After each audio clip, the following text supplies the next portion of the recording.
ओम नमः शिवाय। सभी का स्वागत है। आज हम बात करेंगे शिव पूजा कैसे करें और शिव पूजा के बारे में क्या क्या जानकारी है वो हम इस वीडियो में लेने का प्रयास करेंगे। देखो, हर साल में सावन मास तो आता है।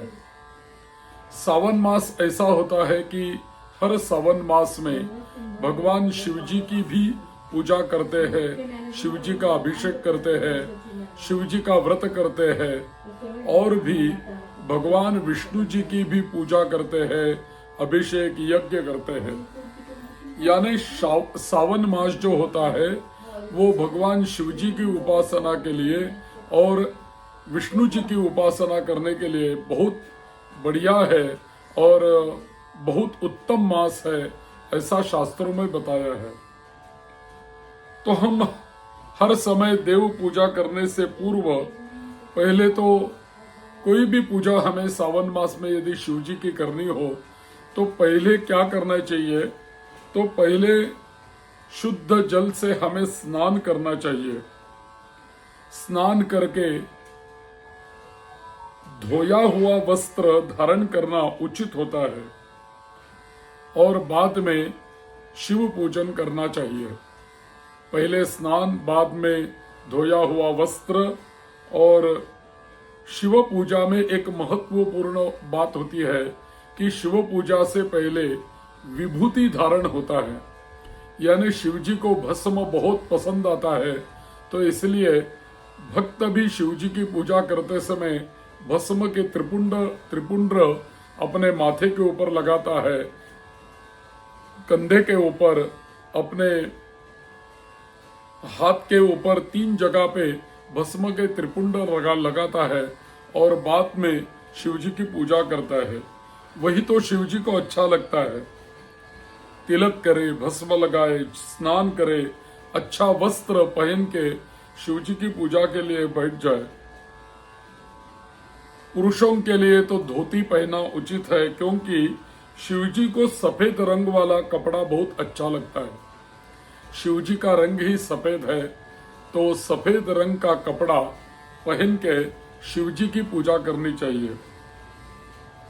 और अपना जो आसन होता है वो भी शुद्ध होना चाहिए।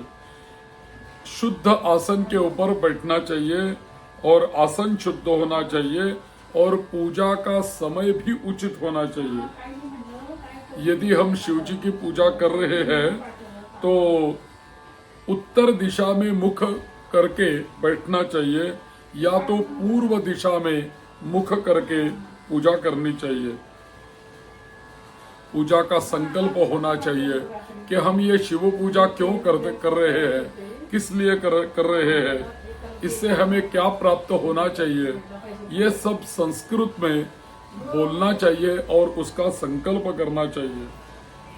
यदि आपके पास रुद्राक्ष माला हो तो जरूर रुद्राक्ष माला भी धारण करनी चाहिए, क्योंकि भगवान शिव जी को रुद्राक्ष बहुत पसंद आता है। तो विशेष तौर पर सावन मास में यदि आप शिव जी की पूजा करेंगे तो ये सभी चीजों का ध्यान रखना। स्नान, वस्त्र, आसन, भस्म, रुद्राक्ष, ये मैंने बता दिया। और बाद में एक ध्यान में लेना चाहिए कि शिव जी की पूजा में जो हम फूल लाते हैं, पत्ते लाते हैं, इसमें भगवान शिव जी की पूजा में कभी भी केतकी पत्र का इस्तेमाल नहीं होता। केतकी के पत्तों का प्रयोग शिव पूजा में वर्ज्य होता है और शिव जी को कभी भी केतकी का पत्र या पुष्प नहीं चढ़ाया जाता। तो भगवान शिव जी की पूजा में केतकी पुष्प या केतकी पत्र नहीं होना चाहिए। और शिवलिंग में पुष्पमाला हम चढ़ाते हैं, पहनाते हैं शिव जी को, तो शिव जी को सफेद फूलों की माला पहनाई जाती है। हर वार में कौन कौन से फूल शिव जी को हम चढ़ा सकते हैं, इसके बारे में हमारे शास्त्रों ने बताया है कि यदि सोमवार का दिन हो और हम शिव पूजा कर रहे हैं तो गेंदे के फूल हम चढ़ा सकते हैं। यदि मंगलवार का दिन हो तो धतूरे के फूल हम वहां चढ़ा सकते हैं। धतूरा जो होता है उसका ऐसा सफेद फूल होता है, वो बुधवार के दिन हम चढ़ा सकते हैं। और मंगलवार के दिन आक के पुष्प हम चढ़ा सकते हैं। तो सोमवार में गेंदे के फूल, मंगलवार को आक के फूल, बुधवार को धतूरे के फूल और बृहस्पतिवार को गुलाब के फूल चढ़ाना उचित होता है। शुक्रवार के दिन चांदनी के फूल चढ़ाए जाते हैं और शनिवार को लाल कनेर के फूल चढ़ाए जाते हैं। रविवार को आक पुष्प, धतूरा और गेंदे के फूल चढ़ाना उचित होता है। किसी पात्र या पत्ते पर रखकर अर्पण करना चाहिए। जब हम फूल शिव जी को अर्पण करते हैं तो कोई पात्र में रख के ऐसा अर्पण करो, या तो कोई पत्ता ले लो बड़ा सा, उसके ऊपर फूल रखो और ऐसा शिव जी के पिंडी के ऊपर चढ़ाओ। हमेशा फूल चढ़ाते समय अपना अंगूठा और करांगुली की पास वाली उंगली और ये बीच वाली उंगली, इसका इस्तेमाल करके ऐसा फूल चढ़ाया जाता है। और यदि हमें फूल पिंडी के ऊपर से निर्माल्य निकालना हो तो अंगूठा और अंगूठा के पास वाली उंगली, इन दोनों उंगलियों से हम फूल निकाल सकते हैं। तो चढ़ाने के लिए ये उंगलियां और निकालने के लिए ये उंगलियां इस्तेमाल की जाती है। तुलसी की मंजरी जो होती है वो मंजरी शिव जी को प्रिय होती है। नील कमल के पुष्प भी शिव जी को बहुत प्रिय है। कुमुदिनी पुष्प अथवा कमलिनी पुष्प, इसका भी प्रयोग शिव पूजा में होता है। सबसे प्रिय बात यह है कि शिव जी को अभिषेक प्रिय है। शिव जी को यदि कितना भी हम अभिषेक करेंगे तो शिव जी तो प्रसन्न होते ही जाएंगे। तो अभिषेक करते समय कुछ सावधानी होनी चाहिए और सावधानता से अभिषेक करना चाहिए। तो बिल्व पत्र तो शिव जी को बहुत पसंद आता है। बिल्व पत्र तो शिव पूजा में होना ही चाहिए। इनकी पूजा में प्रधान है बिल्व पत्र, किंतु उसमें चक्र या वज्र न होना चाहिए। बिल्व पत्ते के ऊपर चक्र या वज्र नहीं होना चाहिए। नहीं पत्र कटा हुआ चाहिए और फटा हुआ चाहिए। बिल्व पत्रों में कीड़ों द्वारा बनाया हुआ जो सफेद चिन्ह होता है उसे ही चक्र कहते हैं। और बिल्व पत्र की डंठल की ओर जो मोटा भाग होता है उसे ही वज्र कहा जाता है। उस भाग को तोड़ देना चाहिए और बिल्व पत्र चढ़ाना चाहिए। शिवार्पण के हेतु बिल्व पत्र सोमवार, बुधवार के दिन नहीं तोड़ने चाहिए। यदि हमें बिल्व पत्र शिव जी के ऊपर चढ़ाना हो तो वो सोमवार के दिन या बुधवार के दिन हमें नहीं तोड़ना चाहिए।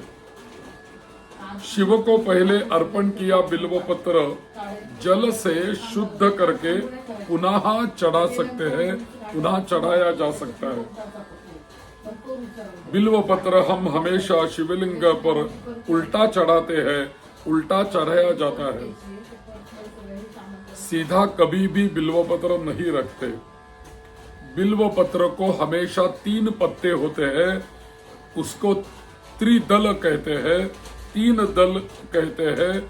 उस त्रिदल को लेकर 11 दलों तक के पत्ते हमें प्राप्त हो सकते हैं। जितने अधिक दलों के हो उतने ही उत्तम होते हैं, परंतु इनमें यदि कोई दल टूट गया हो तो चढ़ाने योग्य नहीं होता। भगवान शिव जी की पूजा में खरताल नहीं बजाया जाता। शिव की परिक्रमा में संपूर्ण परिक्रमा नहीं करते, आधी परिक्रमा शिव जी की करते हैं। जिधर से चढ़ा हुआ जल निकलता है उस नाली का उल्लंघन कभी भी नहीं करते और नाली का उल्लंघन करना ही नहीं चाहिए। उससे उल्टी दिशा में प्रदक्षिणा की जाती है। यदि नाली ढकी हुई हो तो प्रदक्षिणा में कोई दोष नहीं है। भगवान आशुतोष शिव को सीधे प्रणाम न करके नंदी जी के पीछे जाकर दंडवत प्रणाम करना चाहिए। शिवलिंग और नंदी के मध्य में से नहीं गुजरना चाहिए। स्त्रियों को पाषाण लिंग या धातु लिंग का पूजन करना शास्त्रोक्त नहीं है। स्त्रियों को पार्थिव लिंग का या तो सिकता का यानी बालू का लिंग निर्माण करके गृह स्थान में ही पूजा करनी चाहिए। भगवती सीता ने, भगवती अंजना माता ने, भगवती अनुसुया माता ने पार्थिव लिंग बनाकर शास्त्रानुसार उसका पूजन किया था। किंतु कली के इस युग में शिवालयों में नारियां अनजाने में पाषाणादि लिंग का पूजन करती अभी नजर आती है, क्योंकि जो मर्यादा है कि ज्यादा से ज्यादा स्त्रियों ने बालू का शिवलिंग बना के उसकी ही पूजा करना उचित है। तो शिवलिंग पर सतत जलधारा से हमें क्या मिलता है, ये आगे वाले वीडियो में हम समझेंगे। ये जो वीडियो है, ये वीडियो यदि आपको पसंद आया होगा तो जरूर अपने परिवार में इसको शेयर करते रहना। मेरा चैनल यदि आपने सब्सक्राइब नहीं किया हो तो जरूर सब्सक्राइब कर देना। नमः शिवाय। पार्वती पते हर हर महादेव।